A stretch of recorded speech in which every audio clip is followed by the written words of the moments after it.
I pulled into the Mammoth Hot Springs Ranger Station parking lot with my windows down, letting the cool mountain air fill the cab of my truck. The drive from Minneapolis had taken 2 days, and every mile west had felt like putting more distance between me and the mess I'd left behind. The Yellowstone job posting had seemed like exactly what I needed: isolated, purposeful, a chance to help people while staying away from crowds and complications. The parking lot was mostly empty at 7 in the morning, just a few government vehicles with Park Service logos. I grabbed my paperwork from the passenger seat and checked my reflection in the rearview mirror. Clean shave, short hair, the kind of presentation that said I could follow orders and wouldn't cause problems. That was the goal anyway. The ranger station was a low stone building that looked like it had been here since the park's founding. Inside, fluorescent lights buzzed over a reception area with wooden benches and wildlife posters covering the walls. A woman in her mid-40s stood behind the counter, auburn hair pulled back in a practical ponytail. Her Park Service uniform was pressed and professional, but she had the kind of weathered hands that said she'd spent real time outdoors. "Bruce Rue?" She looked up from a stack of paperwork as I approached. "Yes, ma'am, reporting for orientation." "Summer Bailey, park supervisor." Her handshake was firm, businesslike. "Welcome to Yellowstone. How was the drive?" "Long but good. Beautiful country out here." "It is that." She pulled a manila folder from beneath the counter. "We'll get you processed and out on patrol. Coffee?" "I'm fine, thank you." Summer opened the folder and spread several documents across the counter. Standard employment forms, emergency contact information, radio protocols. Nothing unexpected until she pulled out a single sheet of white paper with 6 numbered items typed in courier font. "These are our local protocols," she said, sliding the paper toward me. "Every ranger working this section needs to follow them exactly." I picked up the sheet and read the first rule. If you encounter a bear walking backward, do not make eye contact. Continue your patrol route without stopping or alerting dispatch. The words didn't make sense together. I read it again, then looked up at Summer. Walking backward? That's correct. I scanned the rest of the list. Rule 2 involved offering water to after-hours visitors but not answering their questions. Rule 3 required specific patrol timing after sunset. Rule 4 stated that if I heard a child crying in the wilderness, I should not investigate under any circumstances. Rule 5 involved barricading myself inside the nearest station if I heard 3 wolf howls in sequence. Rule 6 instructed me to drive away immediately if I encountered 3 or more people sitting together outdoors. "Ma'am, I have to ask, is this some kind of new employee hazing?" Summer's expression didn't change. No smile, no acknowledgement that the rules were unusual. "These protocols have been developed over years of experience in this area. They're not negotiable." But a bear walking backward? Wildlife behavior can be unpredictable, especially in thermal areas where the ground affects their movement patterns. Her tone stayed level, professional. The important thing is following the protocols exactly as written. I looked at the paper again. The rules read like something from a horror movie, not a federal employment manual. But Summer's demeanor suggested she was completely serious, and I needed this job. After everything that had happened overseas, after months of therapy and applications and rejections, Yellowstone represented a fresh start. I wasn't about to blow it by questioning my supervisor on day 1. "Understood. Follow the protocols." "Exactly." Summer pulled a radio from a charging station and handed it to me. "Channel 7 for routine communication, Channel 3 for emergencies. Your patrol vehicle is the white Ford Explorer with unit number 12. She slid a set of keys across the counter. "Today, you'll be covering the Lamar Valley route. Familiarize yourself with the roads and visibility points." I clipped the radio to my belt and pocketed the keys. The weight of them felt good, official. "What about backup? Other rangers in the area?" "Your solo patrol for now. Radio check every 2 hours." Summer gathered the employment paperwork. "Any other questions?" Several dozen, actually, but I could hear the finality in her voice. "No, ma'am. I'll get started." "Bruce?" She looked at me directly for the first time since I'd arrived. "The protocols exist for good reasons. Follow them exactly." The parking lot was brighter when I stepped outside, though that might have been relief at escaping the fluorescent lights. Unit 12 was easy to spot, a white Explorer with government plates and a light bar on the roof. The interior smelled like coffee and stale air freshener, with a laptop mounted between the seats and a clipboard of forms secured to the dashboard. I adjusted the seat and mirrors, then spread a park map across the steering wheel. The Lamar Valley route covered the northeast section, a loop that would take me through some of the most remote parts of the park. Perfect for getting my bearings without dealing with tourist crowds. The radio crackled as I started the engine. "Unit 12, radio check." I picked up the handset. "Unit 12 operational." "Copy. Have a good patrol." The drive out of Mammoth Hot Springs took me through terrain that shifted from high desert to mountain forest. Traffic was light. A few early morning photographers heading toward wildlife viewing areas. I passed several other Park Service vehicles, the drivers raising their hands in acknowledgement. Normal, professional interactions that helped settle the unease from summer's briefing. The Lamar Valley opened up ahead of me like something from a nature documentary. Rolling grassland stretched between forested ridges, with the Lamar River winding through the middle distance. Bison grazed in scattered groups, and I spotted what might have been elk near a distant tree line. This was why I'd wanted the job. Space, wildlife, the kind of natural beauty that made human problems seem manageable. I drove slowly, checking turnouts and trail access points. The radio stayed quiet except for occasional chatter from other units.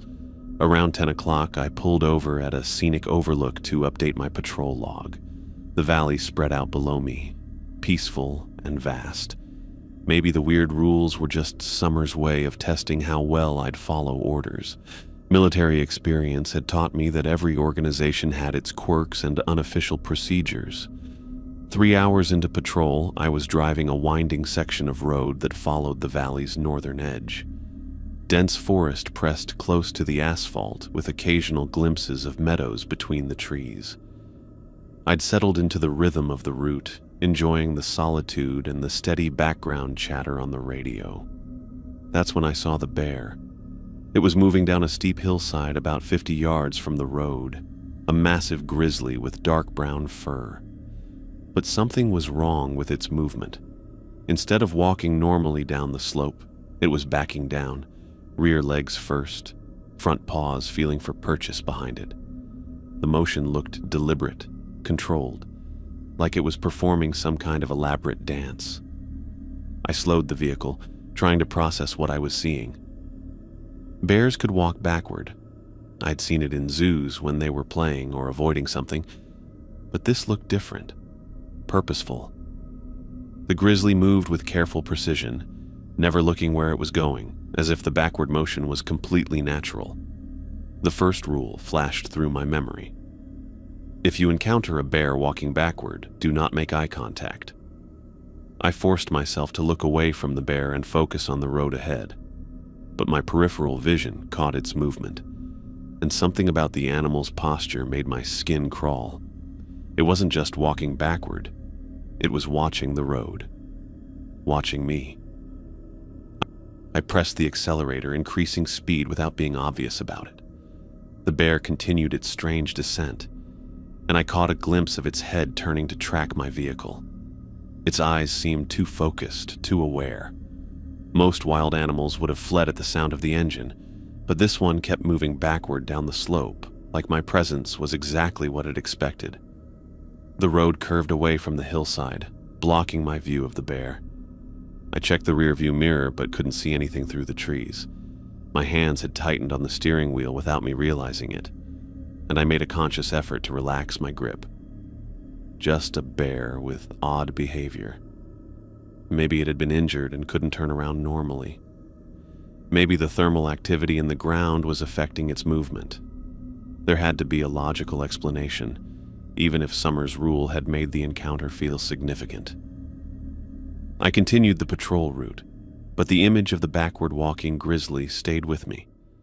The way it had watched my vehicle, the deliberate nature of its movement, the coincidence of encountering exactly the scenario described in Rule 1 on my first day.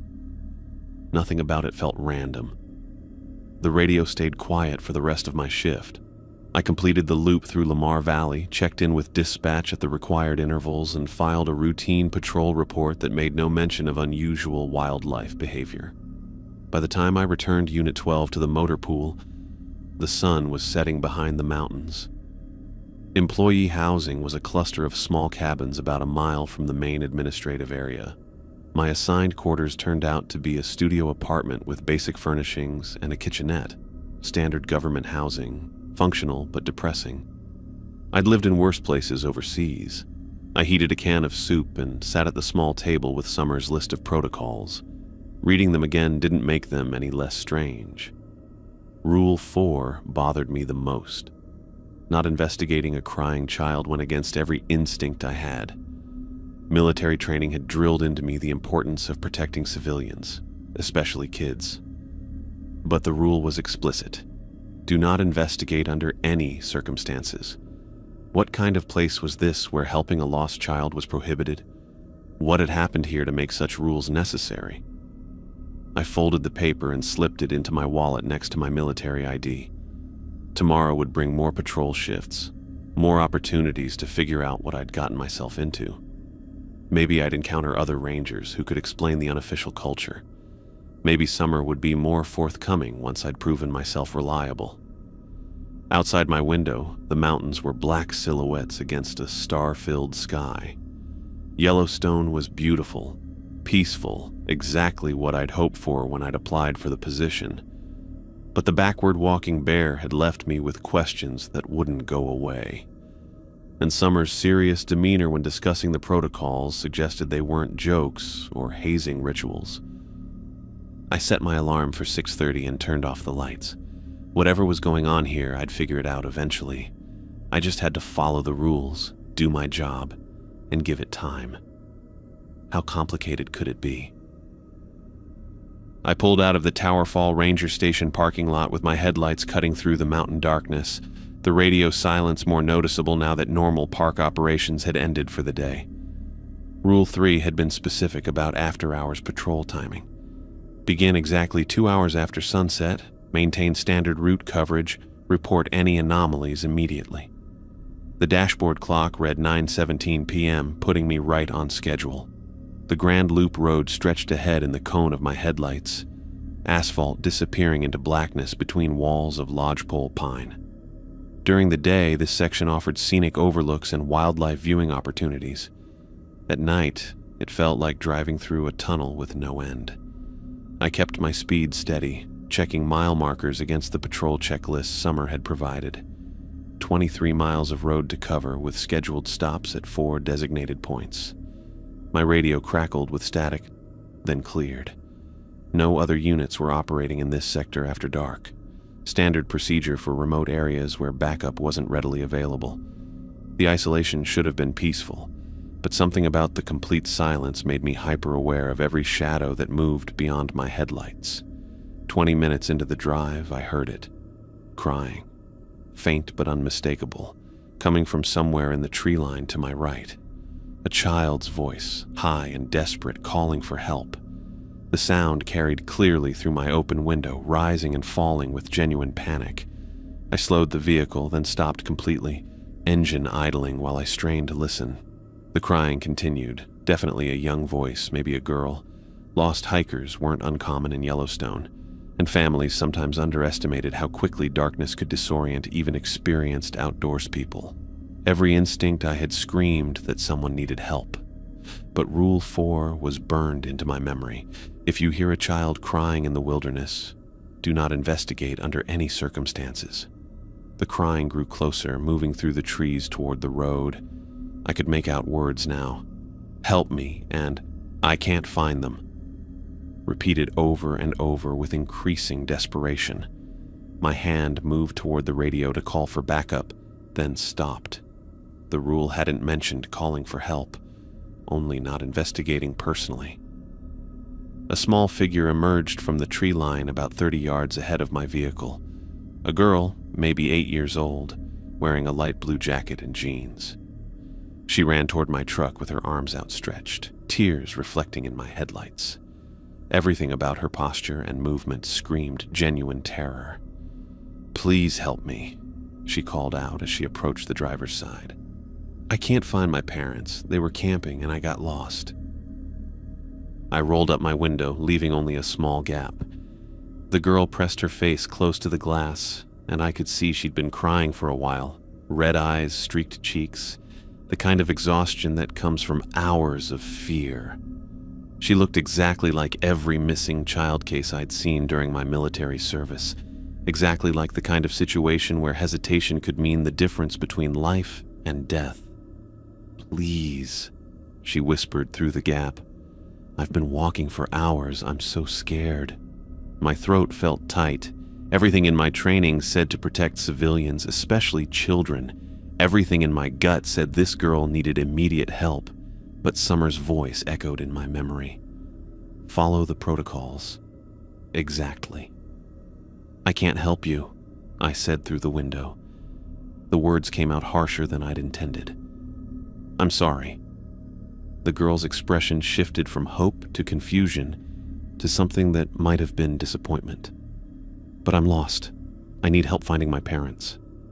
"I can't help you," I repeated, then put the vehicle in drive. As I pulled away, I watched the girl in my rearview mirror.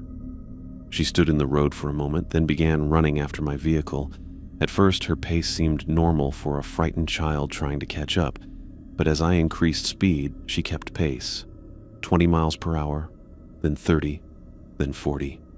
The girl was running behind my truck at 40 miles per hour without any sign of effort or strain. I pressed the accelerator harder, watching the speedometer climb. The girl maintained her distance, arms pumping, legs moving in perfect rhythm. Her face showed no exhaustion, no breathlessness. She ran like an Olympic sprinter, but with the casual ease of someone taking a morning jog. For nearly a mile, she kept pace with my vehicle. Then, as abruptly as she'd started running, she simply wasn't there anymore. My rearview mirror showed empty road illuminated by my taillights. I drove the remaining patrol route on autopilot, checking required stops without really seeing them. The image of the running girl played on repeat in my mind. The impossible speed, the effortless stride, the way she'd simply vanished. Either I'd hallucinated the entire encounter, or something was very wrong with what I'd just witnessed. By the time I returned to Tower Fall Station, my hands had stopped shaking enough to complete the required paperwork. I parked Unit 12 in its designated spot and approached the building, keys ready to unlock the entrance. The door was already open. I stood on the threshold, running through my departure routine from earlier. I'd secured the building, checked all entry points, set the radio to monitor mode. The door had definitely been locked, but now it hung slightly ajar, revealing darkness beyond. I pushed it open slowly, hand instinctively moving toward my radio. The main office was dimly lit by emergency lighting, casting long shadows across desks and filing cabinets. Someone was sitting at my workstation, a woman in hiking clothes, practical jacket, cargo pants, boots suitable for rough terrain. She looked up as I entered, offering a friendly smile that didn't reach her eyes. "Evening," she said casually, as if sitting in a government building after hours was perfectly normal. "Hope you don't mind me waiting inside. Gets cold out there after dark." Rule 2 surfaced immediately. Offer water to after-hours visitors, but do not answer their questions. I moved to the small kitchenette area and filled a paper cup from the water cooler. "Water?" I held out the cup. "Thank you." She accepted it but didn't drink, just held it between her hands. "I was hoping you could help me with some information about park procedures." I remained silent, standing near the entrance with my keys still in my hand. The woman's presence felt wrong, not just the breaking and entering, but something about her demeanor. Too calm, too prepared, like she'd been expecting me. "I'm curious about ranger protocols," she continued, studying my face carefully. "Particularly how new employees are trained to handle unusual situations." The question hit too close to the strange rules I'd been given. I kept my expression neutral, following Rule 2 by offering no response. "You seem like someone with military experience," she pressed. "The way you carry yourself, how you scan rooms when you enter. What branch did you serve in?" Still no response from me. She tilted her head, watching my reactions like a scientist observing a lab specimen. "It's an interesting career change," she said. "From combat zones to national parks. What made you choose this particular job? This particular location?" The questions felt invasive, too personal for a random visitor. Normal tourists asked about trail conditions or wildlife viewing. They didn't probe into rangers' military backgrounds or career motivations. But Rule 2 was clear. No answers to questions. The woman waited for nearly a minute, then laughed. The sound made my skin crawl, not because it was loud or harsh, but because it carried no genuine humor. It was the kind of laugh someone might practice in front of a mirror, technically correct, but missing something essentially human. "Well," she said, standing up from my desk. "Thanks for the water."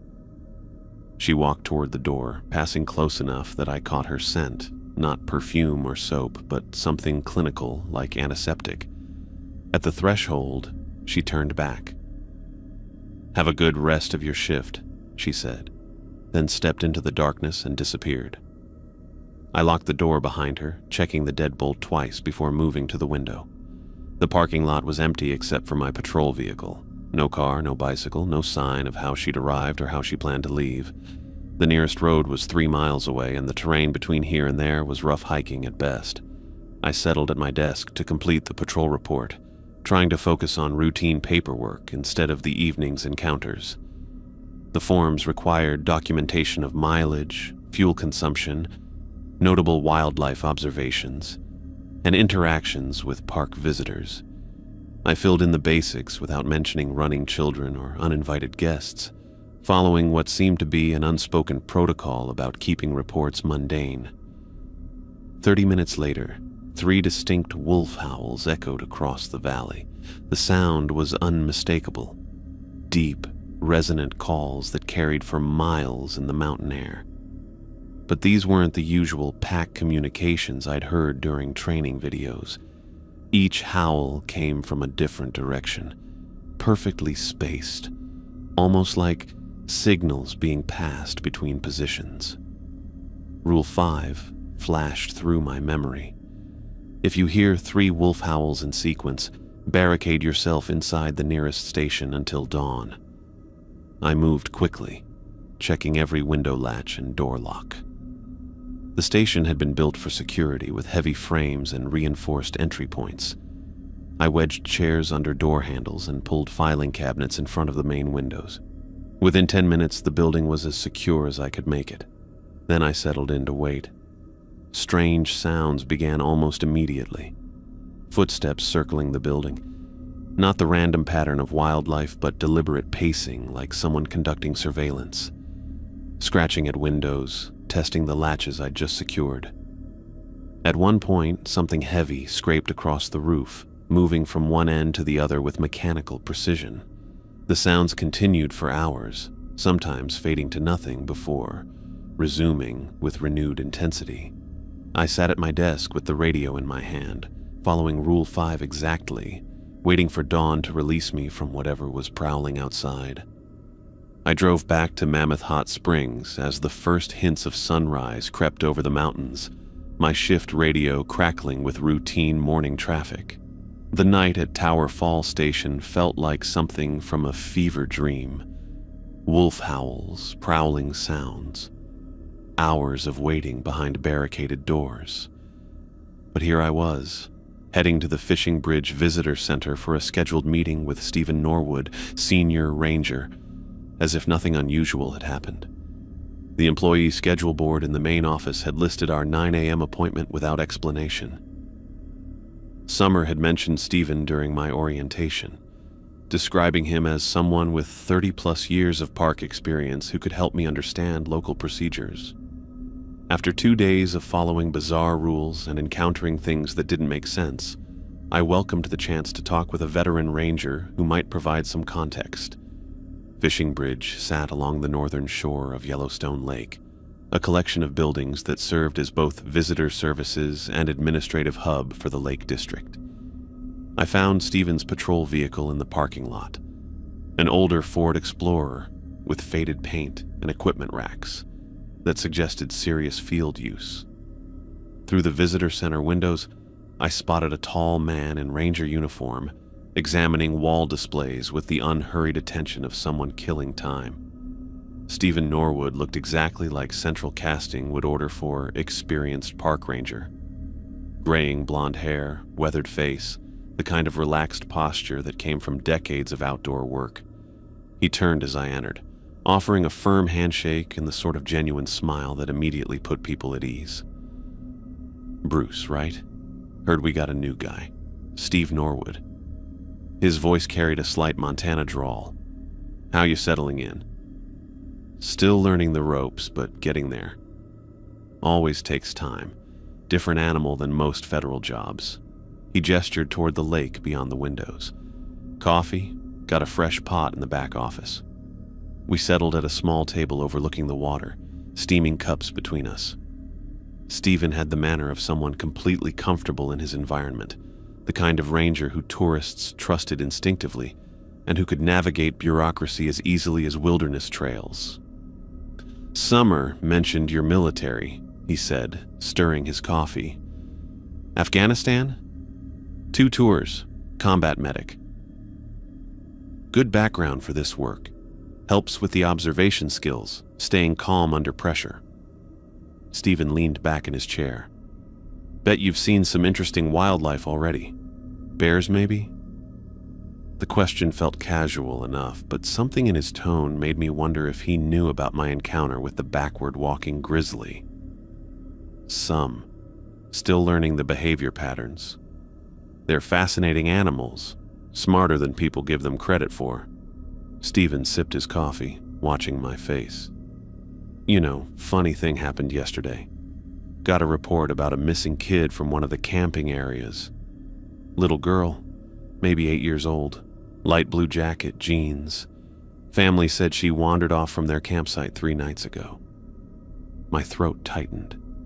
The description matched the crying child exactly. The girl who'd run after my vehicle at impossible speed before vanishing into darkness. But Stephen delivered the information with the same casual tone he'd used to discuss coffee, as if missing children were routine administrative matters. 3 nights ago? I kept my voice neutral. "Yeah, Park Service has search and rescue protocols, of course. Coordinate with local law enforcement, helicopter sweeps if weather permits." Stephen shrugged. "These things usually work themselves out. Kids wander back to camp, turn up at visitor centers. Amazing how far they can walk when they get turned around." He drained his coffee cup and stood up, the conversation apparently finished. No mention of search teams, no urgency about a child missing for multiple days, no request for patrol units to maintain heightened awareness. The casual dismissal felt deeply wrong, but I couldn't articulate why without revealing my own encounter with the girl. "Anyway," Stephen continued, "main reason I wanted to meet was to go over some local patrol specifics. Summer mentioned you're handling solo routes. Lamar Valley yesterday, Tower Fall last night. Good sectors for getting your feet wet. Today you'll want to cover the Lake District, Fishing Bridge to Bridge Bay, then south toward West Thumb. Scenic route, decent traffic volume, good place to practice visitor interactions." Stephen handed me a route map with checkpoints marked in red ink. The patrol pattern looked straightforward, covering tourist areas and main road access points around Yellowstone Lake's northern shore. Normal ranger duties that had nothing to do with bizarre rules or impossible wildlife behavior. Radio check every 2 hours, standard reports. Questions about anything, just call.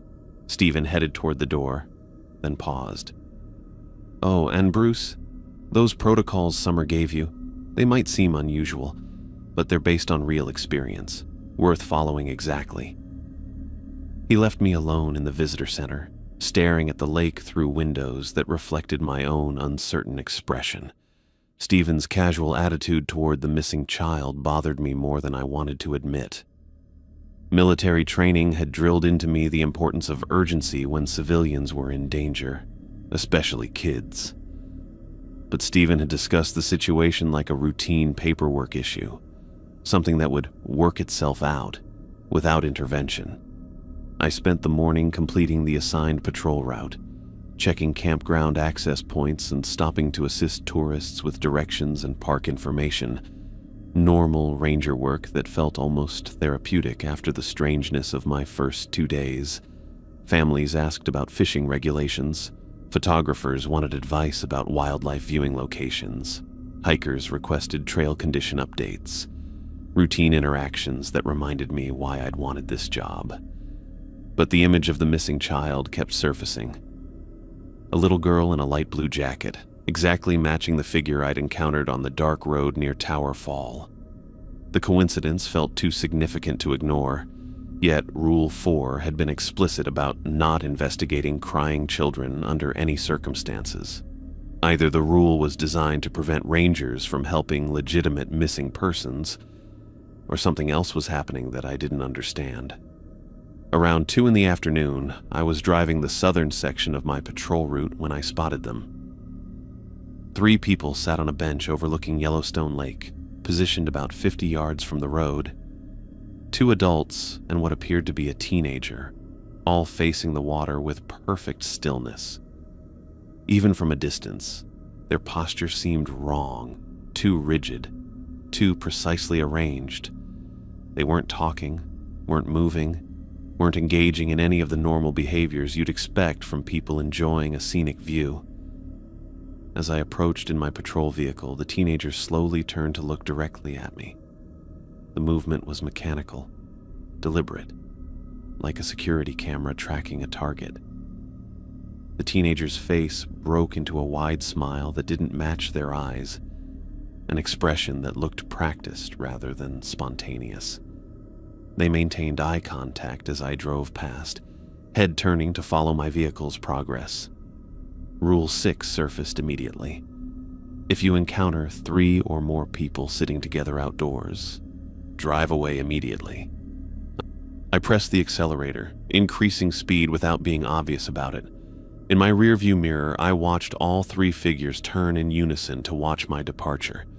They moved with synchronized precision, like dancers following choreography, maintaining their fixed positions on the bench while tracking my vehicle until the road curved out of sight. The encounter left me shaken in ways I couldn't explain. Normal tourists didn't sit in perfect stillness for extended periods. Normal people didn't smile at passing rangers with that kind of unsettling intensity.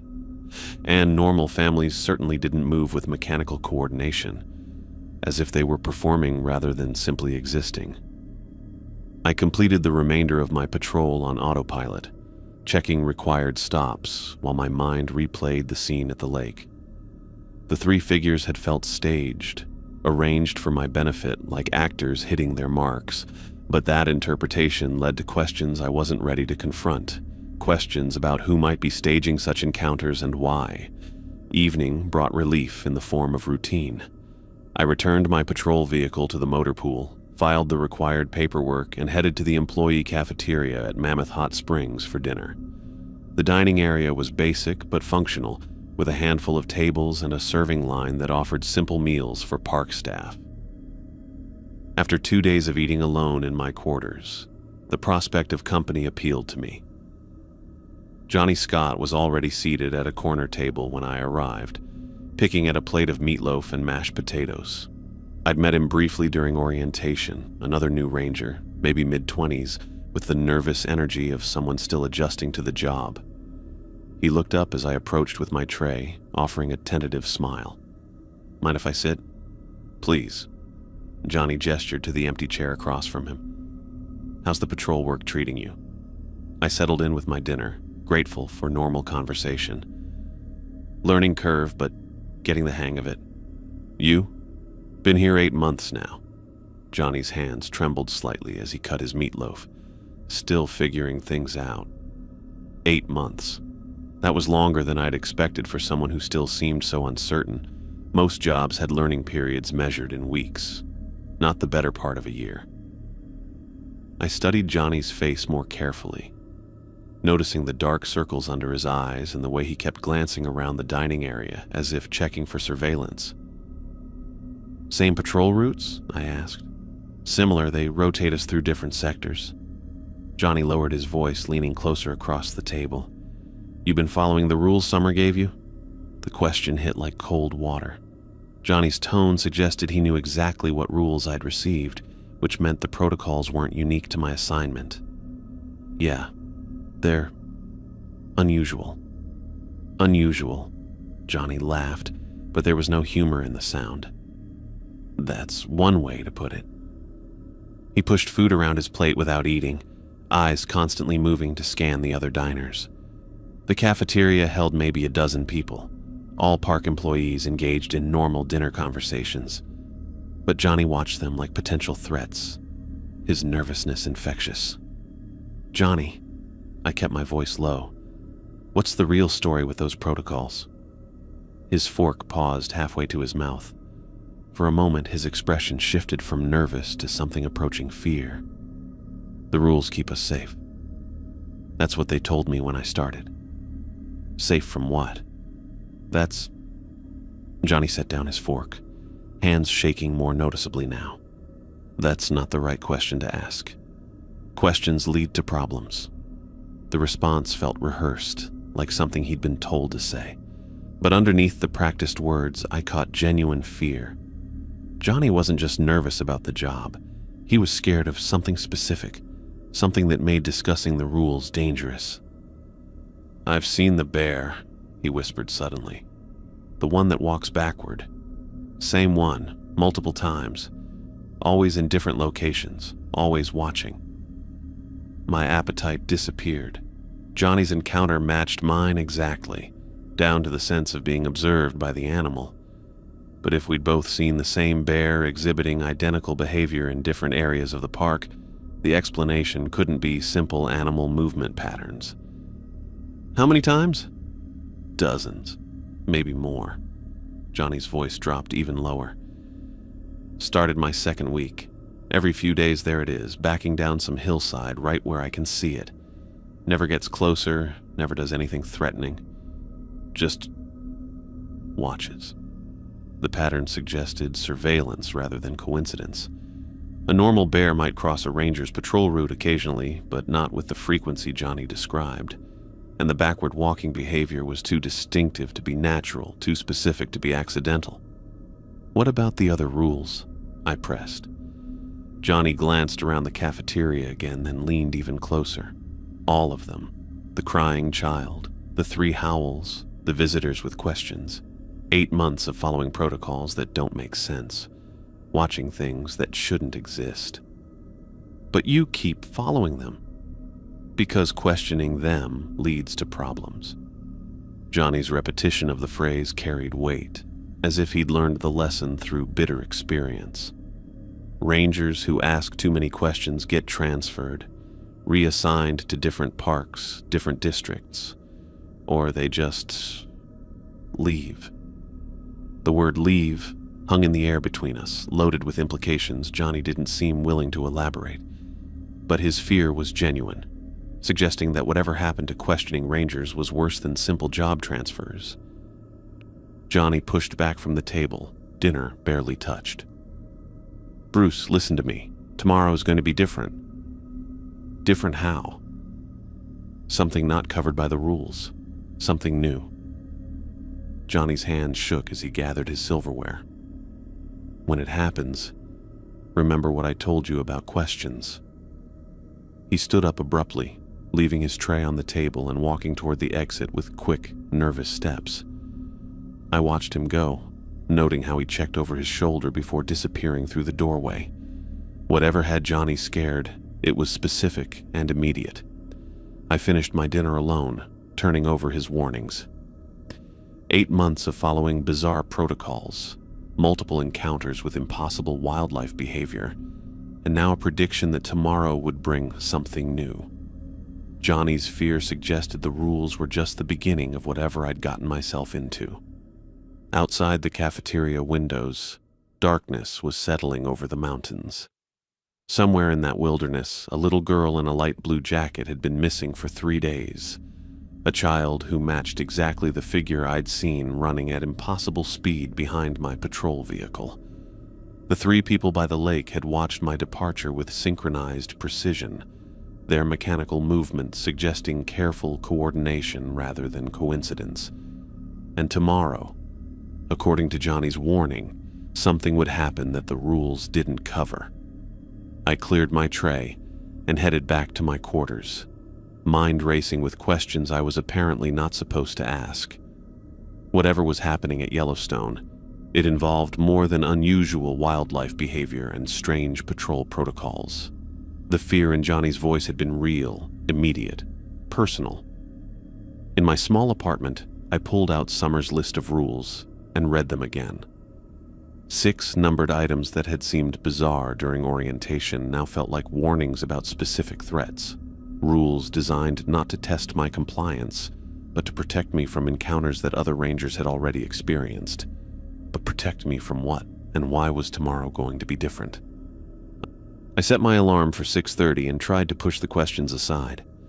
Johnny's warning about problems suggested that curiosity was dangerous here, that rangers who asked too many questions faced consequences worse than simple job loss. Tomorrow would bring answers, whether I was ready for them or not. I woke before my alarm, Johnny's warning about today being different echoing in my mind. The employee quarters felt smaller than usual, the walls pressing close as I replayed our conversation from dinner. Questions lead to problems. Rangers who ask too many questions get transferred, reassigned, or just leave. The radio crackled to life at exactly 7 a.m., Summer's voice cutting through the morning static with my assignment details. But something was off in her tone, a tightness I hadn't noticed before, like someone reading from a script while under pressure. Unit 12, you're assigned to Hayden Valley Patrol today. Southern Loop, standard checkpoints. Radio contact every 2 hours. Copy that. I kept my response neutral, but her delivery felt rehearsed in a way that made my skin crawl. Any specific concerns for the area? A pause longer than necessary. Negative. Routine patrol. Maintain standard protocols. The emphasis on standard protocols carried weight, as if she was reminding me about the rules rather than simply confirming routine procedures. I signed off and gathered my gear, Johnny's words playing on repeat. Something not covered by the rules. Something new. Hayden Valley spread across the Yellowstone River drainage like a massive meadow carved between forested ridges. During peak season, the area drew crowds for wildlife viewing. Bison herds, elk, the occasional wolf pack moving through the grassland. But this early in the morning, the landscape held an empty quality that should have been peaceful and instead felt watched. 20 minutes into my patrol, I spotted them. 3 people sat on a fallen log beside the road, positioned maybe 40 yards from the asphalt. 2 adults and what looked like a teenager, all facing away from the road toward the river. Their posture was identical to the group I'd seen yesterday at Yellowstone Lake. Too still, too precisely arranged, like mannequins positioned for a store display. As my vehicle approached, the teenager turned to look directly at me. The same mechanical movement, the same unsettling smile, the same feeling of being observed rather than simply noticed. But this couldn't be the same group. Hayden Valley was 30 miles from where I'd encountered them yesterday. I maintained speed, following Rule 6 by not stopping or engaging. In my rearview mirror, I watched all 3 figures turn in unison to track my departure, their synchronized movement too coordinated to be natural family behavior. 15 minutes later, I found another group. These 3 sat on a bench near an interpretive sign about thermal features. Different people, I was certain of that, but arranged in the same configuration. 2 adults, 1 younger person, all facing away from the road until my patrol vehicle came into view. Then, the mechanical turn, the practiced smile, the synchronized tracking of my progress. By noon, I'd counted 5 separate groups of 3, always positioned where I couldn't miss them, always responding with identical behavior. Different faces, different ages, but the same unsettling choreography repeated throughout my patrol route. The pattern was too obvious to be coincidence, too coordinated to be natural tourist behavior. Someone was staging these encounters, positioning people along my patrol route, teaching them specific responses to my presence. But why? And how did they know exactly where I'd be driving? The answer that kept surfacing made my stomach clench. My radio communications were being monitored. My routes were being tracked. Every aspect of my patrol schedule was being shared with whoever was orchestrating these encounters. Canyon Village Ranger Station sat at the junction of several major park roads, a hub for tourist services and administrative operations. I pulled into the parking lot for my scheduled midday break, noting 2 unfamiliar vehicles beside the building. A black SUV with government plates and a white sedan that looked more suited to city driving than park terrain. Inside the station, a woman in civilian clothes stood examining wall displays about park geology. She looked up as I entered, offering a professional smile that didn't quite reach her eyes. Mid-40s, blonde hair cut in a severe bob, wearing a blazer that seemed impractical for park environments. "You must be Ranger Rue." She extended her hand. "Dr. Juliet Thompson. I'm a researcher studying wildlife behavior patterns in the park." Her handshake was firm, clinical, like a doctor greeting a patient. But something about her introduction felt off. Researchers typically worked through proper channels, coordinated with park administration, operated with official clearance rather than appearing unannounced at ranger stations. Wildlife behavior? I kept my tone neutral. Specifically, how environmental stressors affect animal adaptation. Dr. Thompson studied my face with the intensity of someone conducting a psychological evaluation. "I understand you've had some interesting encounters during your first week." The comment hit like ice water. I hadn't discussed my encounters with anyone except Johnny, and those conversations had been private. How did a wildlife researcher know about the backward walking bear, the crying child, the 3 howls at Tower Fall? "Standard wildlife observations," I said carefully. "Of course." Her smile widened, but the expression felt practiced rather than genuine. "I'm particularly interested in your emotional responses to unusual situations, how you've been adapting to the protocols Summer provided." She knew about the rules, not just their existence, but their specific content and my compliance with them. The only way a civilian researcher could have that information was through access to confidential Park Service communications or direct briefings from my supervisors. "I follow all assigned protocols." "Excellent. Your military background suggests strong discipline and stress tolerance." Dr. Thompson consulted a small notebook. 2 tours in Afghanistan as a combat medic, treated both military personnel and civilian casualties. Discharged with psychological evaluations noting hypervigilance and anxiety responses. My blood ran cold. Military service records were protected information, not accessible to park researchers conducting wildlife studies. The fact that she had specific details about my deployments and psychological evaluations meant she'd been granted security clearance far beyond what any legitimate scientist would need. "Those records are confidential. Your adaptation period is proceeding normally," she continued, ignoring my concern. "Compliance with unusual directives, appropriate stress responses, decision-making under pressure, all within expected parameters. Adaptation period."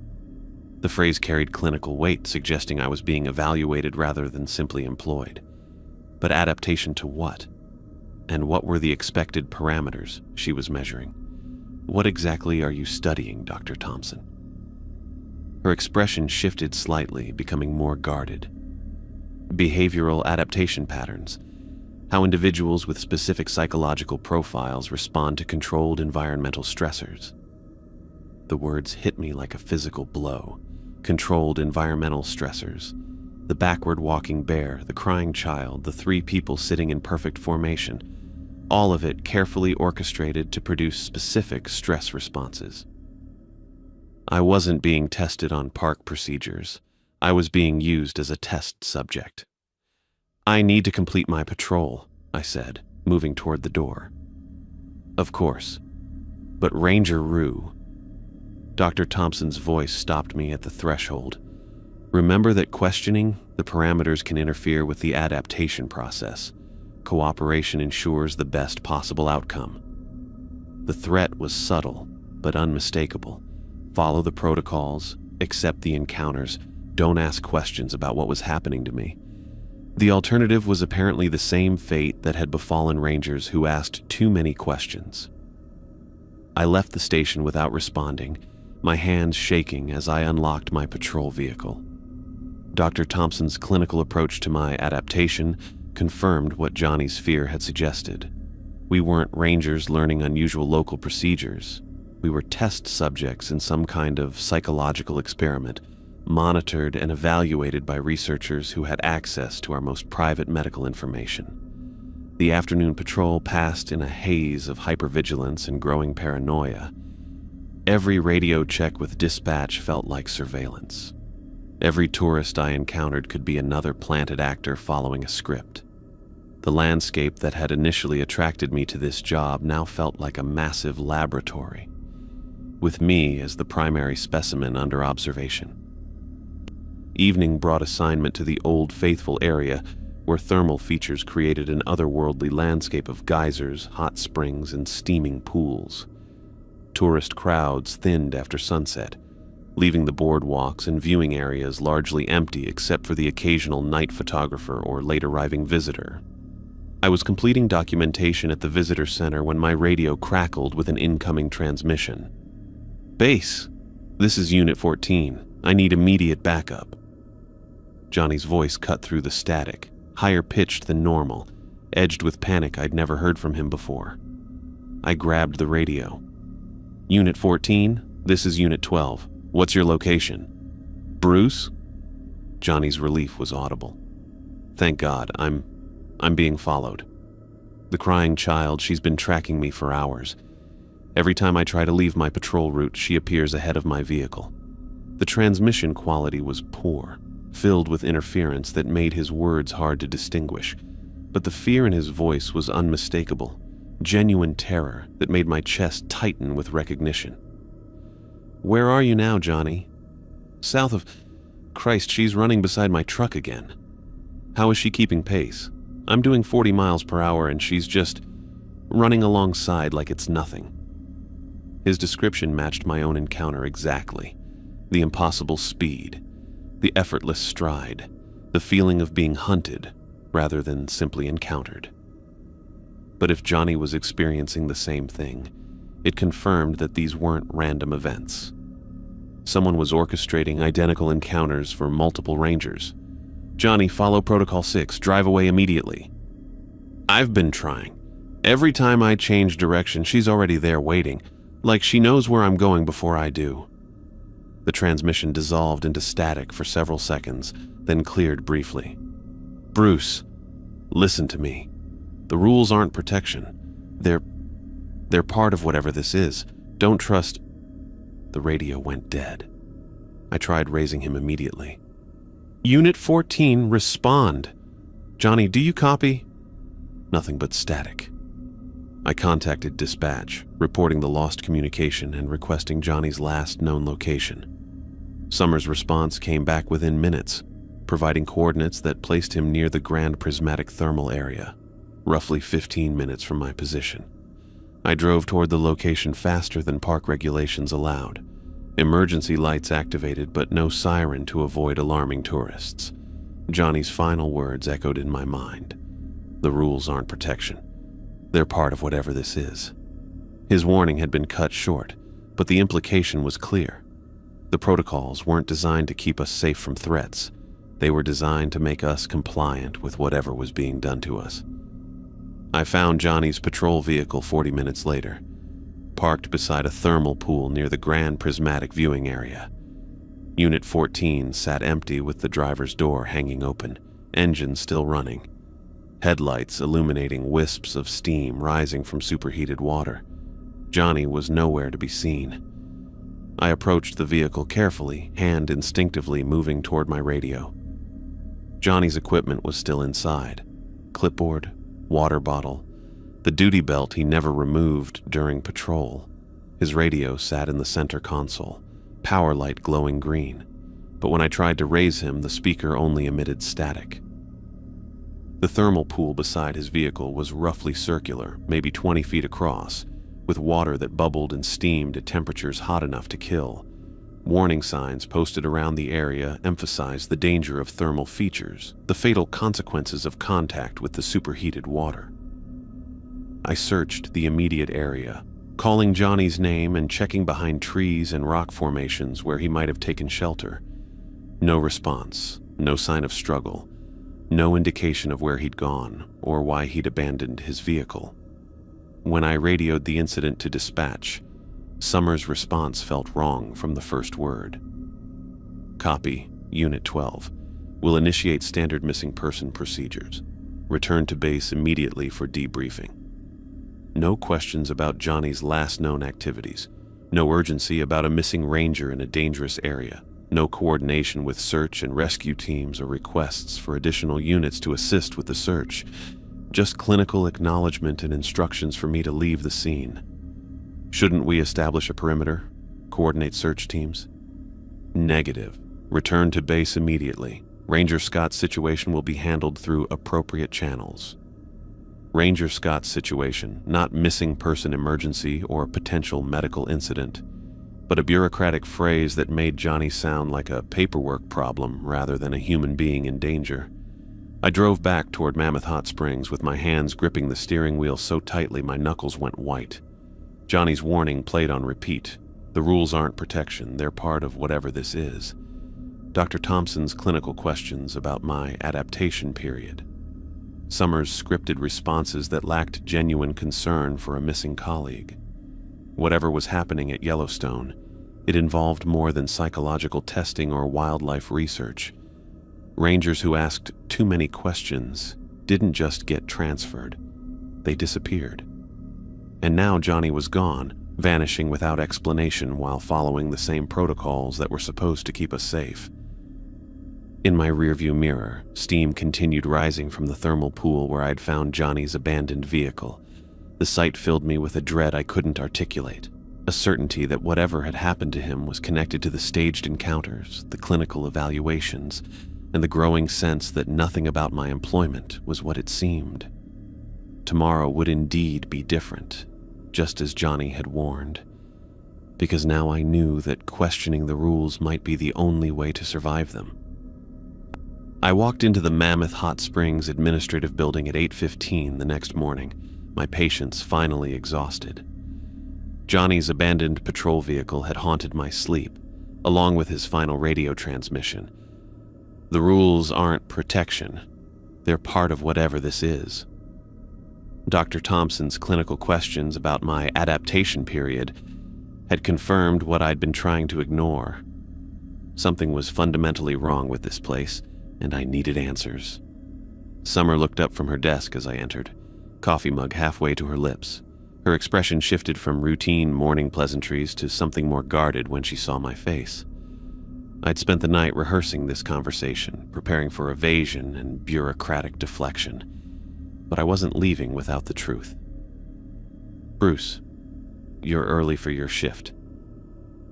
Where's Johnny Scott? The directness of the question caught her off guard. Summer set down her coffee with careful precision, buying time while she formulated a response. Ranger Scott has been reassigned. Personnel matters are confidential. His patrol vehicle was abandoned next to a thermal pool. Engine running, door open, no sign of him anywhere. I remained standing, using my height advantage to project authority. That's not reassignment. That's a missing person emergency. The situation has been handled through appropriate channels. The same clinical phrase she'd used over the radio. But now I could see the tension in her shoulders, the way her hands trembled slightly as she arranged papers on her desk. Summer was nervous, which meant she knew exactly what had happened to Johnny. What appropriate channels? Search and rescue? Local law enforcement? I leaned forward, placing my palms flat on her desk, or the same channels that brought Dr. Thompson to evaluate my stress responses. Summer's face went pale. The mention of Dr. Thompson had hit home, confirming that the wildlife researcher's appearance wasn't coincidental. Summer knew about the psychological evaluations, the clinical interest in my adaptation period, the fact that someone was studying my responses to the bizarre encounters. I don't know what you're talking about. Bullshit. Military authority crept into my voice, the tone I'd used to command medics under fire. A researcher with access to my confidential military records shows up asking about my emotional responses to unusual situations. She knows about the rules you gave me, knows about my compliance with protocols that make no sense. How does a wildlife biologist get that information? Summer's composure finally cracked. She pushed back from her desk, standing up with movements that were too quick, too defensive. Bruce, you need to calm down. Johnny tried to warn me before he disappeared, said the rules weren't protection, they were part of whatever this is. I gestured around the office, encompassing the building, the park, the entire situation. Part of what, Summer? What exactly have you gotten me involved in? She walked to the office door and turned the lock, sealing us in privacy. When she faced me again, her professional mask had slipped completely, revealing genuine fear underneath. You weren't supposed to figure it out this quickly. The admission hit like a physical blow. Summer's words confirmed that there was something to figure out, something deliberate and planned about my experiences. The backward walking bear, the crying child, the 3 people sitting in perfect formation, all of it orchestrated for my benefit. Figure what out? Summer moved to the window, staring out at the parking lot as if checking for surveillance. You were specifically recruited, Bruce. Your military background, your PTSD diagnosis, your psychological profile, everything made you an ideal candidate. Candidate for what? An experimental program. Research into how trauma survivors respond to perceived paranormal threats. Summer's voice was barely above a whisper. Dr. Thompson heads a team studying psychological resilience under controlled stress conditions. The room seemed to tilt around me. Controlled stress conditions. The bizarre encounters hadn't been random park phenomena or supernatural events. They'd been psychological experiments designed to trigger specific responses in test subjects with PTSD. The bear, the crying child, all of it was fake. Staged using actors, technology, and psychological manipulation techniques. Summer turned from the window, her expression heavy with guilt. The rules were designed to gauge compliance and fear responses. The encounters measured stress adaptation and decision-making under pressure. My hands clenched into fists as the full scope of the deception became clear. Every night, I'd lain awake wondering about impossible wildlife behavior and strange coincidences. My military training had been screaming that something was wrong, but I'd forced myself to follow orders like a good soldier. They'd weaponized my conditioning against me. How long? The program's been running for 2 years. You're the 7th test subject we've processed. 7th. That meant 6 other rangers had gone through the same psychological torture, been manipulated and studied like laboratory rats. What happened to the others? Most completed the evaluation period successfully. They were transferred to other positions with excellent recommendations and compensation packages for their participation. Most? Summer's hesitation told me everything. A few subjects proved unsuitable. They questioned the scenarios too aggressively, threatened to expose the research. Johnny's face flashed in my mind, his nervous energy, his fear of asking questions, his warning about problems for rangers who were too curious. Johnny was unsuitable. Ranger Scott couldn't accept the parameters. He kept investigating, documenting inconsistencies, trying to contact outside authorities. Summer's voice carried genuine regret.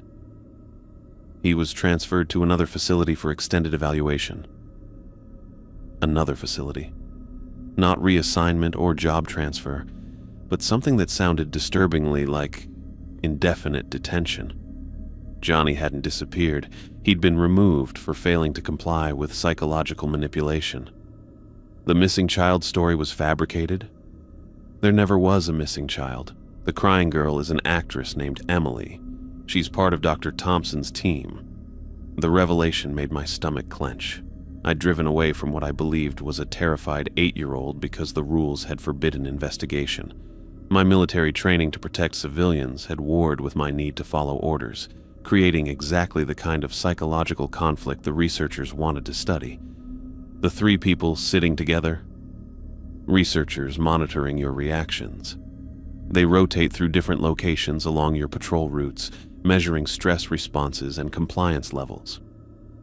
Every patrol had been a laboratory session, with observers positioned to record my behavior and evaluate my psychological state.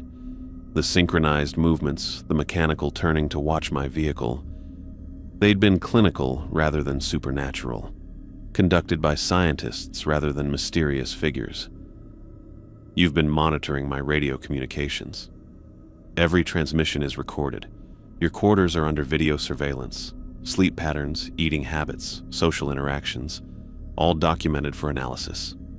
Summer met my eyes directly. Every aspect of your experience has been controlled and measured. The violation was complete and systematic.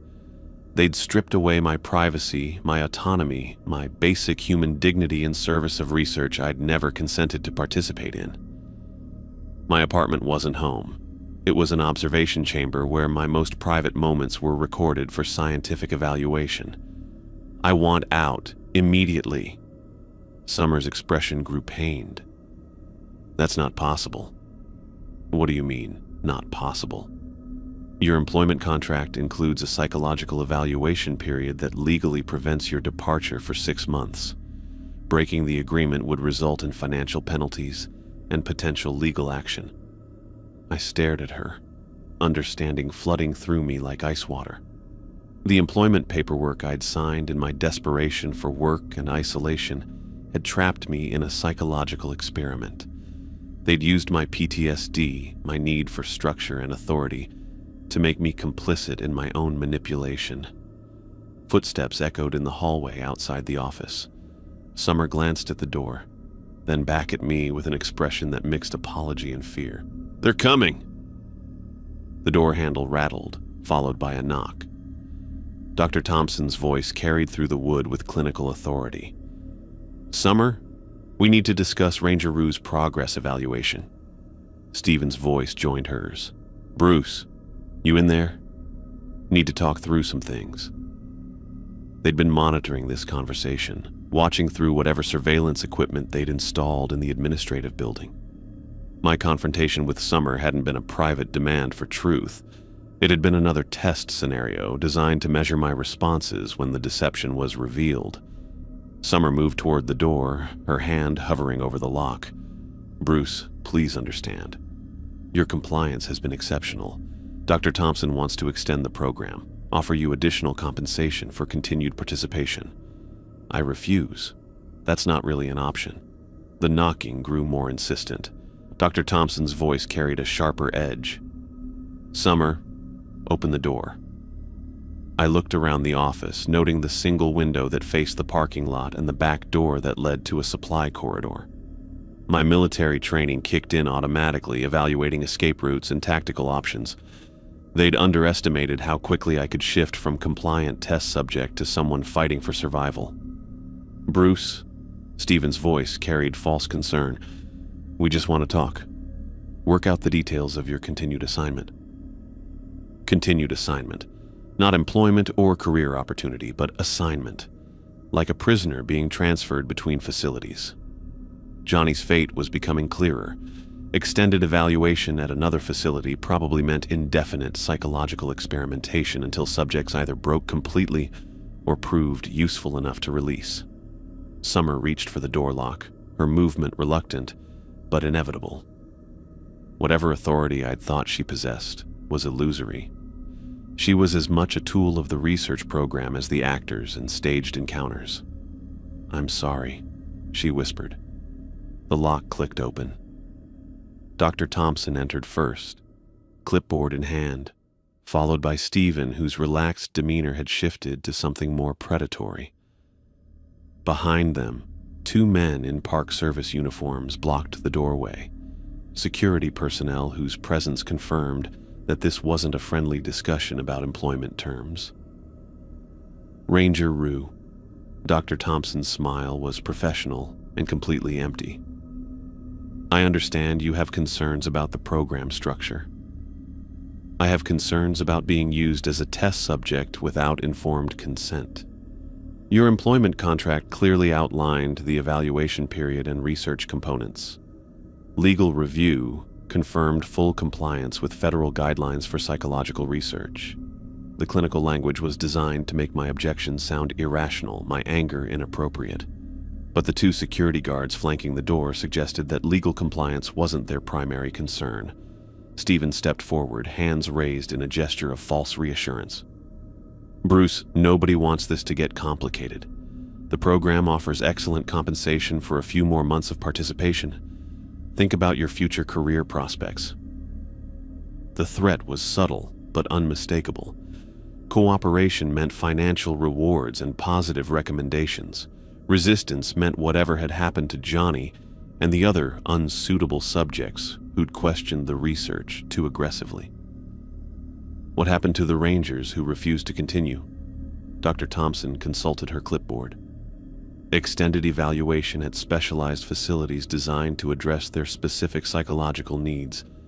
Very comprehensive care. Specialized facilities. Extended evaluation. Comprehensive care." The euphemisms couldn't disguise what she was describing: indefinite detention for people who discovered they were being used as experimental subjects. I looked at Summer, searching for any sign of the person who'd shown genuine regret moments earlier, but her expression had shifted back to professional neutrality, the brief crack in her facade sealed by the presence of her supervisors. Through the office window, I could see more Park Service vehicles pulling into the parking lot. Whatever happened next, they'd prepared for multiple contingencies. My compliance was preferred, but they were ready to handle resistance with more direct methods. Dr. Thompson stepped closer, her voice taking on the tone of someone explaining simple concepts to a confused patient.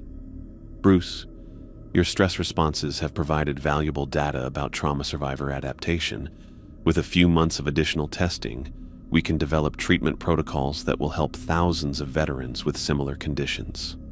The appeal to my desire to help other veterans was perfectly calculated, designed to exploit my guilt about civilian casualties and my need for redemption through service. But Johnny's warning echoed in my mind. The rules aren't protection, they're part of whatever this is. "I won't continue." The security guards shifted position, hands moving toward equipment belts that carried more than standard park ranger gear. Dr. Thompson's professional smile faded slightly, revealing the calculating researcher underneath. "That's unfortunate, but we're prepared for various responses to program disclosure." Stephen moved to block my path to the window while the security personnel closed the door behind them, sealing the office. The casual meeting about continued assignment had transformed into something resembling an arrest, though no charges had been mentioned and no rights had been read. Summer stood beside her desk, hands clasped in front of her like someone attending a funeral. The woman who'd shown me compassion and regret had disappeared, replaced by a compliant administrator following research protocols that prioritized data collection over human dignity. My military training screamed warnings about tactical disadvantage and limited escape routes. 4 people between me and the main exit, windows that faced an occupied parking lot, and backup personnel positioned outside the building. They'd planned for this contingency, prepared for the moment when a test subject learned the truth and refused to continue participating. Dr. Thompson opened her clipboard, consulting notes that probably contained detailed psychological profiles and response predictions.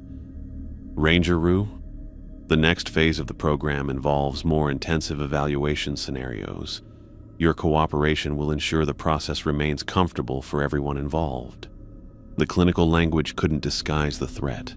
Cooperation meant continued psychological manipulation under laboratory conditions. Resistance meant forced participation through whatever methods they'd used on Johnny and the other unsuitable subjects. I looked around the room one final time, memorizing positions and calculating angles. They'd made a critical error in assuming that revealing the truth would make me more compliant rather than more dangerous.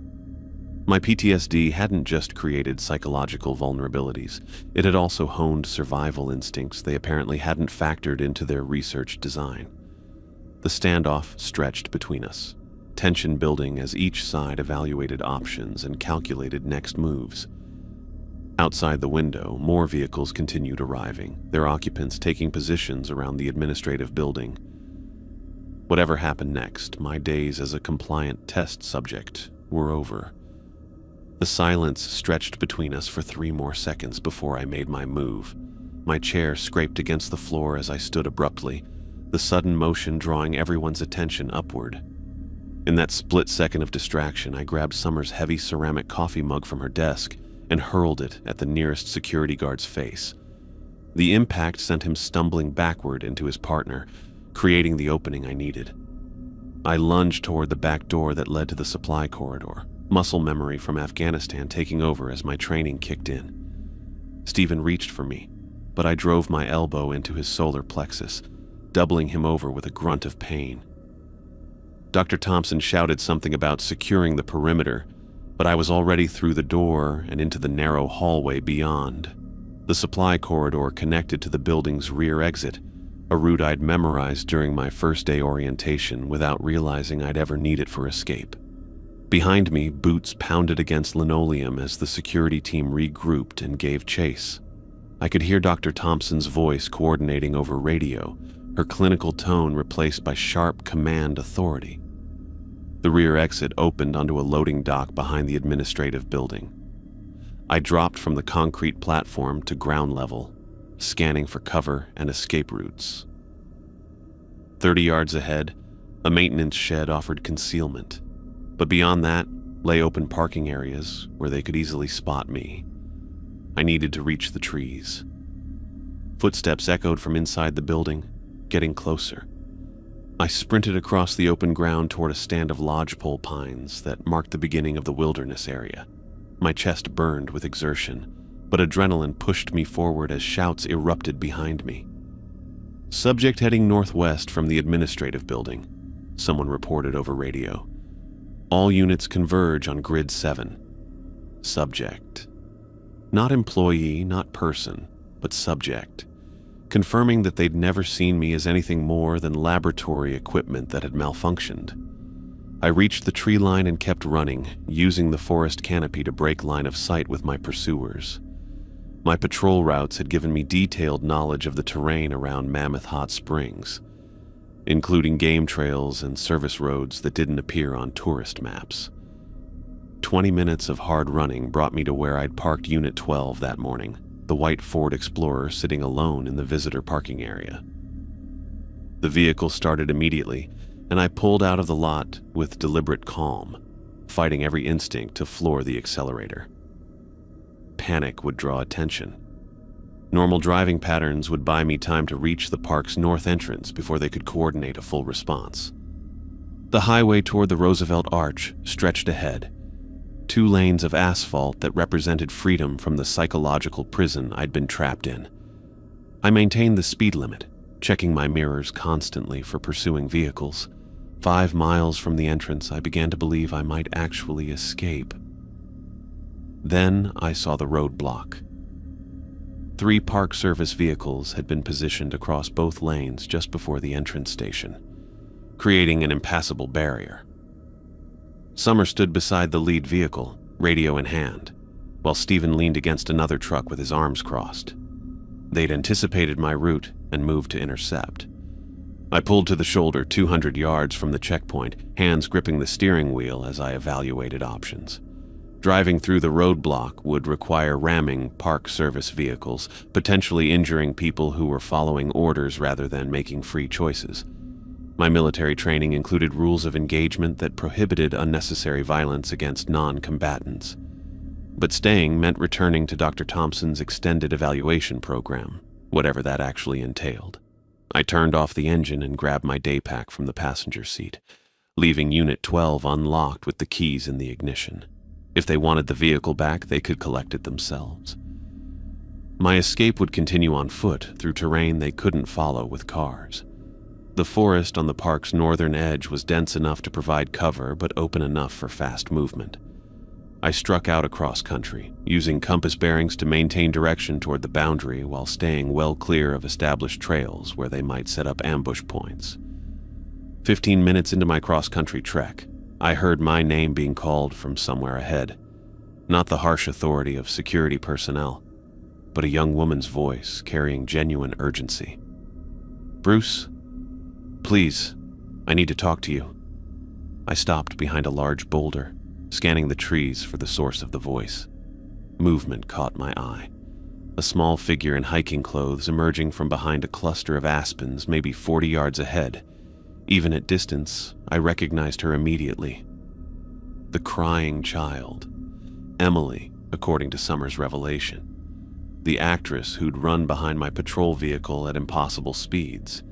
The centerpiece of the psychological manipulation designed to exploit my protective instincts toward children. But something was different about her posture and movement. The mechanical quality was gone, replaced by natural human urgency. She approached my position with her hands visible, making no attempt at stealth or concealment. "I know you don't trust me," she called out, "but I can help you get out of here." I remained behind the boulder, evaluating whether this was another test scenario designed to measure my responses under stress. "You're part of the program." I was. Emily stopped 20 feet away. Close enough for conversation, but far enough to avoid triggering my defensive reflexes. But what they're doing isn't what I signed up for. She looked younger than I'd realized during our previous encounter, maybe early 20s, with intelligent eyes that held none of the vacant quality I'd seen during her performance as the lost child. Her hiking clothes were practical rather than costume-like, suggesting she'd been moving through the wilderness for some time. "You've been manipulating me for weeks. I've been following a script they gave me, playing a role to trigger specific psychological responses." Emily's voice carried genuine regret. "But the program isn't just research, Bruce. It's developing techniques for military psychological operations." The confirmation hit like ice water. Dr. Thompson's clinical questions about stress adaptation, her interest in trauma survivors, the systematic approach to psychological manipulation. It all made sense if the research was designed to develop interrogation and psychological warfare techniques rather than legitimate medical treatment. What military applications? Breaking enemy combatants without physical torture, inducing psychological compliance through controlled paranormal experiences. Emily glanced over her shoulder, checking for pursuit. The backward-walking bear, the staged encounters, the impossible scenarios. They're testing how to make people question their own sanity while maintaining obedience to authority. My stomach clenched as the full scope of the deception became clear. They hadn't just been studying my stress responses. They'd been refining psychological torture techniques using my PTSD as a testing ground. The protocols hadn't been protection or hazing, but components in a systematic method for destroying people's grip on reality. The other test subjects? Some completed the program and were released with payoffs to stay quiet. Others who refused to continue. Emily's expression darkened. They don't get transferred to other facilities. They disappear permanently. Johnny's face flashed in my mind. His nervous energy, his fear of asking questions, his final radio transmission cut short. They hadn't transferred him for extended evaluation. They'd eliminated him because he'd figured out the truth and refused to continue participating. Why are you helping me? Because I've been watching what this does to people for 6 months. You're not the first veteran they've used, and you won't be the last unless someone exposes what's happening here. Emily reached into her jacket pocket, producing a hand-drawn map. There's a game trail that leads to the park boundary about 2 miles northeast of here. It doesn't show up on official maps because it follows an old mining access route. She handed me the map, her fingers trembling slightly. The boundary fence has weak spots where you can cut through. Once you're on private land, they can't pursue without legal authorization they won't want to request. I studied the map, noting landmarks and compass bearings that would guide me to the hidden trail. Emily had marked potential hazards, stream crossings, and the approximate location of boundary weak points with the detail of someone who'd scouted the route carefully. How do I know this isn't another test? You don't. Emily met my eyes directly, but the alternative is going back to Summer and Dr. Thompson for extended evaluation. How many more months of psychological torture are you willing to endure while they perfect their techniques? She was right. Whether this was genuine help or another manipulation, my only choice was to keep moving toward the boundary. Staying meant accepting whatever fate had befallen Johnny and the other unsuitable subjects. The program extends beyond Yellowstone? They're planning expansion to other national parks. Remote locations with vulnerable employees who need work badly enough to accept unusual conditions. Emily's voice carried urgency. Veterans with PTSD, people with financial problems, anyone desperate enough to sign contracts without reading the fine print carefully. The revelation made my chest tighten. Other parks meant other rangers being subjected to the same psychological manipulation, other people having their trauma weaponized against them for military research purposes. If I escaped but did nothing to expose the program, I'd be complicit in whatever happened to future victims. Go. Emily backed away, preparing to disappear into the forest. They'll realize I'm missing soon and send search teams. The trail starts at a lightning-struck pine with a double trunk about half a mile northeast of here. What happens to you? I'll tell them I got lost tracking you, that you disappeared into terrain I couldn't follow. Her smile was sad but determined. They need me for future scenarios, so they'll believe the story. Emily turned and jogged back toward the trees, her movement natural and unscripted. Within minutes, she'd vanished into the forest, leaving me alone with her map and the knowledge that even the people implementing the program had moral limits. I resumed my cross-country movement, following compass bearings toward the lightning-struck pine she'd described. The game trail proved to be exactly where her map indicated, a narrow path worn by decades of wildlife movement, invisible unless you knew exactly where to look. The route led through dense forest and across 2 stream beds, following contours that kept me below ridgelines where I'd be visible to aerial surveillance. Emily's scouting had been thorough, accounting for both natural hazards and tactical considerations that suggested military training or extensive outdoor experience. 2 hours of steady hiking brought me to the park boundary, marked by a chain-link fence topped with barbed wire that stretched between metal posts driven deep into rocky soil. The barrier looked formidable, but Emily's map had marked a section where the fence crossed a seasonal creek bed, creating a depression where the bottom edge didn't quite meet the ground. I pulled wire cutters from my emergency kit, a tool I'd carried since my military service for situations exactly like this. The fence yielded to persistent cutting, creating an opening just large enough to crawl through onto private land beyond. The difference was immediate and profound. I was no longer a test subject in an experimental program, but a civilian on private property with constitutional rights they couldn't simply ignore. Whatever authority Dr. Thompson's research team possessed ended at the park boundary. 3 hours of hiking through ranchland brought me to a small town whose main street consisted of a gas station, diner, and general store clustered around a highway intersection. I used the payphone outside the gas station to make a call I'd been planning since my second day at Yellowstone. "Dave, it's Bruce Rue." I need help. David Chen had been my squad leader in Afghanistan, a career soldier who'd understood the psychological costs of combat better than most officers. After discharge, he'd established a network of veterans who helped each other transition to civilian life without bureaucratic interference. Jesus, Bruce, where are you calling from? Your number came up as some town in Montana. Long story, but I need to disappear for a while.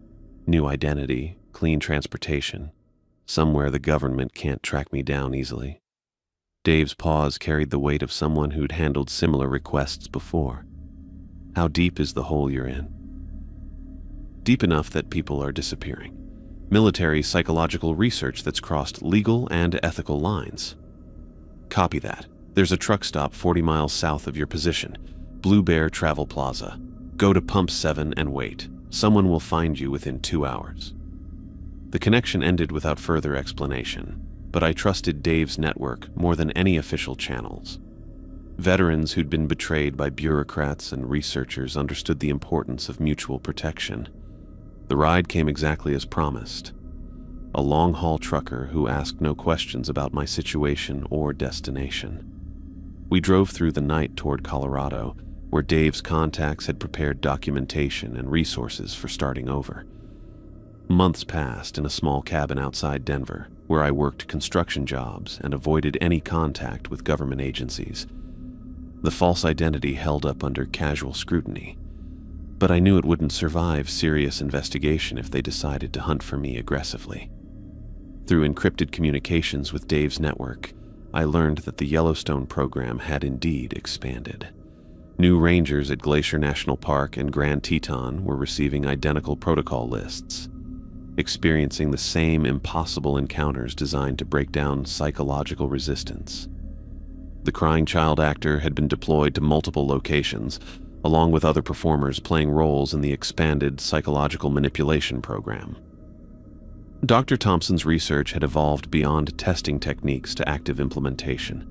The military applications Emily had warned about were becoming operational, with veterans being recruited as both test subjects and unwitting trainers for psychological warfare specialists. I began documenting everything I remembered about my time in the program. The specific rules, the staged encounters, the clinical evaluations, and the systematic approach to exploiting PTSD symptoms. The information would form the foundation for exposing the operation, but I needed more than personal testimony to bring down a program with military backing. The encrypted messages from Dave's network provided updates on other escapees and current victims. Johnny's disappearance had been explained as a voluntary resignation due to family emergency, his personnel file sealed to prevent inquiries. 2 more rangers had vanished from the expanded programs, their fates officially listed as job transfers to undisclosed locations. Emily continued working for the program, but had become a valuable source of intelligence about new developments and victims. Her coded messages revealed that Dr. Thompson was planning a significant escalation, moving beyond national parks to recruit test subjects from VA hospitals and veteran job programs nationwide. The scope of the operation was growing beyond what individual action could address. But Dave's network included investigative journalists, civil rights attorneys, and retired military officers with congressional connections. The foundation for exposure was taking shape, built on testimonies from multiple escaped subjects and documented evidence of systematic psychological abuse. Sitting in my cabin as winter approached, I studied maps of national parks where the program was reportedly active. Each location represented dozens of potential victims being subjected to the same psychological torture I'd experienced. Their trauma being weaponized for research they'd never consented to participate. The program had made one critical error in its design. By recruiting veterans with combat experience, they'd created adversaries who understood tactical thinking and possessed survival skills honed under extreme conditions. We weren't just test subjects. We were soldiers who'd learned to fight systems that tried to destroy us. The war for psychological freedom was just beginning, and I intended to win it.